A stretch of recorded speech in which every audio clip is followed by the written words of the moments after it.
Hello viewers, আসসালামু আলাইকুম। আশা করি আপনারা সবাই ভালো আছেন। একে টেকনোলজি চ্যানেলের পক্ষ থেকে আপনাদের সাথে রয়েছি আমি আসাদ। আপনারা দেখছেন মাইক্রোসফট ওয়ার্ডের ধারাবাহিক টিউটোরিয়াল।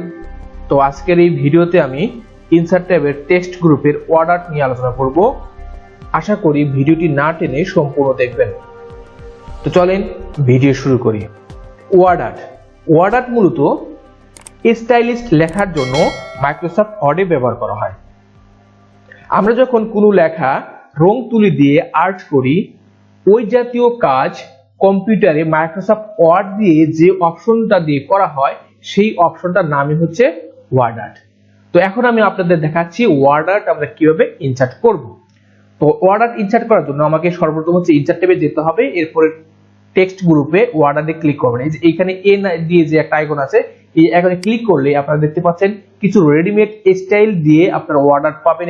এখান থেকে যে কালারটা বা যে ডিজাইনটা, যে স্টাইলটা আপনাদের পছন্দ হবে সেই স্টাইলটির মধ্যে ক্লিক করলে আপনারা দেখতে পাচ্ছেন ওয়ার্ডআর্টের স্টাইল দিয়ে একটা টেক্সট বক্স আমার এখানে ইনসার্ট হয়ে গেল। তো এই জায়গায় এখন আমি কি করব, আমার টেক্সটটি আমি এখানে লিখে দিব। ধরেন আমি এখানে আমার টেক্সটটি লিখে দিচ্ছি, যেমন লোটাস টেকনোলজি অ্যান্ড ইনস্টিটিউট। যেমন আমি লিখলাম লোটাস টেকনোলজি অ্যান্ড ইনস্টিটিউট। তো এখানে আপনারা দেখতে পাচ্ছেন যে লেখাটার ডিজাইনটা চলে আসছে। এটা একেবারে আমাদের যে হরিজন্টাল লাইনে আমরা যেভাবে লিখি সেই লেখাটাই চলে আসছে।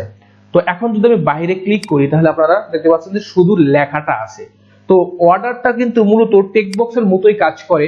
টেক্সট বক্স, এই আপনাদের এই যে বক্সটা কিন্তু টেক্সট বক্সই, বাট এখানে কিন্তু আমরা যখন বাইরে ক্লিক করি আমরা কিন্তু কোনো আউটলাইন দেখতে পারি না এবং লেখাটা স্টাইলিশ লেখা চলে আসে। আর আমরা যখন টেক্সট বক্স ড্রয়িং করি ওই ক্ষেত্রে কিন্তু আমার একটা বর্ডার চলে আসবে এবং লেখাটা নরমাল লেখাটা চলে আসে।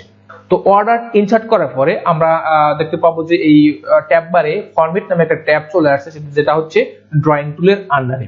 তো এই ফরম্যাট সম্পর্কে ইতিপূর্বে আমি কয়েকটি ভিডিও তৈরি করেছি, মানে একেবারে বিস্তারিত আলোচনা করেছি। আপনারা যদি সেই ভিডিওগুলো দেখেন তাহলে এই ভিডিওতে আপনারা একেবারে সবকিছু বুঝতে পারবেন। তো আমার সেই ভিডিওগুলো আপনারা যদি দেখতে চান তাহলে আমার চ্যানেলে গিয়ে এই ভিডিওসে গিয়ে আপনারা এই ভিডিওগুলো আপনারা দেখে আসতে পারেন। যেমন আমার এই ভিডিওগুলো এখানে আমি যেভাবে ভালোভাবে অনেক সুন্দরভাবে বুঝিয়ে দিয়েছি। এখানে শেপ নিয়ে যে আলোচনা করেছি সেখানে কিন্তু আমার এই ফরম্যাট সম্পর্কে বিস্তারিত আলোচনা করেছি। তো তারপরে কিন্তু আমি আমার এই ভিডিওতে সেই ভিডিওর লিঙ্কগুলো দিয়ে দিব। আপনারা চাইলে সেগুলো দেখে আসতে পারলেই আমার এই ভিডিওটা বুঝতে আপনাদের অনেক ইজি হবে। তো আমি ইনসার্ট করার পরেই আমরা ফরম্যাট থেকে কিছু কাজ করব, যে এই কাজগুলো আমি আর দেখাচ্ছি না, এখান থেকে সেম ভাবে আমাদের স্টাইল করতে পারবো, এগুলো আপনারা দেখে নেবেন। তো আমি গত ভিডিওতে কিন্তু বলছিলাম যে আমি ওয়ার্ডআর্ট স্টাইলস এই গ্রুপটা নিয়ে আলোচনা করব আজকের এই ভিডিওতে। তো আমরা এখানে ইনসার্ট করার পর সিলেক্ট করার পর ওয়ার্ডআর্ট স্টাইলস এর এতে ক্লিক করে আমরা চাইলে এইভাবে কিন্তু আবার ওই স্টাইলগুলো কিন্তু চেঞ্জ করতে পারি, এভাবে কিন্তু চেঞ্জ করতে পারি। ওকে, এরপর হচ্ছে টেক্সট ফিল, অর্থাৎ আমরা যদি চাই যে এটার ভিতরে কালার ইউজ করব তাহলে এই জায়গায় ক্লিক করে আমি কিন্তু এইভাবে কিন্তু কালারও দিতে পারি, এরকম ভাবে স্টাইল দিয়ে কালারটা কিন্তু দিতে পারি। তো আমি এখান থেকে একটা কালার ইউজ করতে পারবো। অথবা আমি যদি এখান থেকে বলি যে আউটলাইন, টেক্সট আউটলাইন, এখান থেকে কিন্তু আমি আউটলাইনটা দিতে পারবো। অর্থাৎ আউটলাইন মানে হচ্ছে লেখার চারপাশে কিন্তু কালারটা দেওয়া, এরকম। তো আমরা চাইলে আউটলাইনটা একটু মোটা করে দিতে পারি, এরকম ভাবে সুন্দরভাবে ডিজাইন করে দিতে পারবেন। তারপর ড্যাশ ইউজ করতে পারেন স্টাইলটা একটু সুন্দর দেখার জন্য, একটু ড্যাশ হাইপেন এগুলো একটু ইউজ করলে কিন্তু এটা ক্লিক করলে কিন্তু আমাদের দেখতে পাচ্ছি যে এখানে একেবারে স্টাইলটা চলে আসছে। তো এখন আমি আন্ডার দিয়ে আবার আগের অবস্থায় ফিরে আসলাম। তো আমরা এখন যেটা আলোচনা করবো এটার নাম হচ্ছে টেক্সট ইফেক্টস। তো টেক্সট ইফেক্টস ক্লিক করবো। ক্লিক করার পর আপনারা এখানে কিন্তু দেখতে পাচ্ছেন যে শ্যাডো, তো shadow, reflection, glow, bevel, 3D rotation, এগুলো নিয়ে কিন্তু আমি অনেক আলোচনা করেছি। তো এগুলো আর আমি দেখাচ্ছি না। এই ভিডিওতে আমি কিন্তু ট্রান্সফর্ম নিয়ে আলোচনা করব।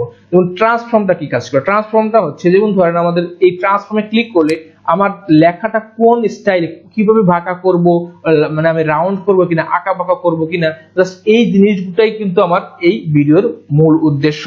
তো তো আমি জাস্ট এই ট্রান্সফর্মে ক্লিক করে এখানে যদি আমি এই প্রথমে এই স্টাইলটা ইউজ করি, তাহলে আপনারা দেখতে পাচ্ছেন যে আমার কিন্তু এইরকম কিন্তু একটু বাঁকা হয়ে গেছে। তো এইভাবে কিন্তু বিভিন্ন ধরনের যে শিক্ষা প্রতিষ্ঠানের যে প্যাড আছে সেই প্যাডের মধ্যে কিন্তু এগুলো ডিজাইন করা হয়, বা আমরা যখন কোনো অ্যাসাইনমেন্ট জমা দিই সেই অ্যাসাইনমেন্টের কিন্তু বিভিন্ন প্রতিষ্ঠানের নামের কিন্তু এই বাঁকা কিন্তু হয়ে থাকে।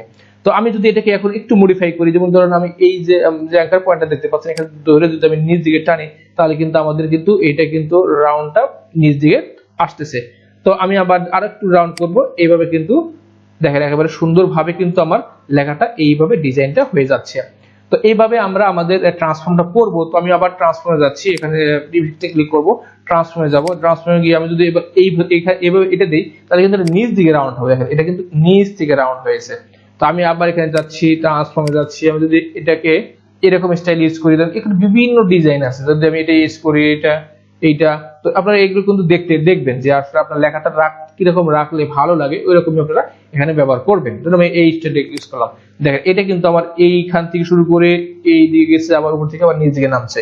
তো এগুলো কিন্তু আমাদের লেখার কিন্তু ইফেক্টস। তো এখন যদি আমি এখানে ক্লিক করে যদি ট্রান্সফর্মে যাই, যদি নরমাল করে দিই এবিসি, তাহলে কিন্তু আগের অবস্থায় ফিরে আসবে।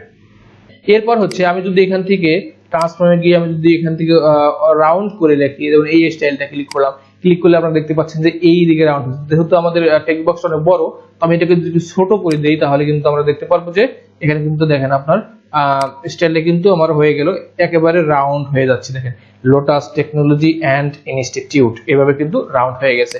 তো এখন যদি আমি চাই যে এইটার ভিতরে মানে আমার একটা লোগো ইউজ করব, যেমন আমার চ্যানেলের লোগোটা ইউজ করব, তো আমরা সেই ক্ষেত্রে আমি ইনসার্টে যাব, এখান থেকে পিকচারে ক্লিক করব, পিকচারে ক্লিক করার পর আমার কোথায় পিকচারটা আছে আমার সেখানে যেতে হবে। তো আমি সেখান থেকে অন করতেছি, এখানে ডাবল ক্লিক করব, ক্লিক করার পর এখানে যে আমাদের লোগোটা চলে আসছে, এটাকে আমি র‍্যাপ করে ইন ফ্রন্ট অফ টেক্সট করে আমি যদি এটাকে একটু ছোট করে দেই, ছোট করে দিচ্ছি, এইভাবে ছোট করে দিলাম। ছোট করে আমি যদি এটাকে মাঝখানে দিয়ে রাখি এরকম, তাহলে আপনারা দেখতে পাচ্ছেন যে আমার এই লেখাটা আসছে এবং আমার লোগোটা কিন্তু আমার এই লেখার মাঝখানে চলে আসছে। তো এইভাবে কিন্তু আমরা চাইলে এই ওয়ার্ডআর্ট দিয়ে বিভিন্ন ধরনের লোগো ডিজাইন করতে পারি, তারপর ধরুন কভার পেজ ডিজাইন করতে পারি। তো আজকের মতো ক্লাস এই পর্যন্তই। তো ভিডিওটা ভালো লাগলে সবাই লাইক, কমেন্ট, শেয়ার এবং সাবস্ক্রাইব করতে ভুলবেন না। সবাই ভালো থাকবেন, সুস্থ থাকবেন, খোদা হাফেজ।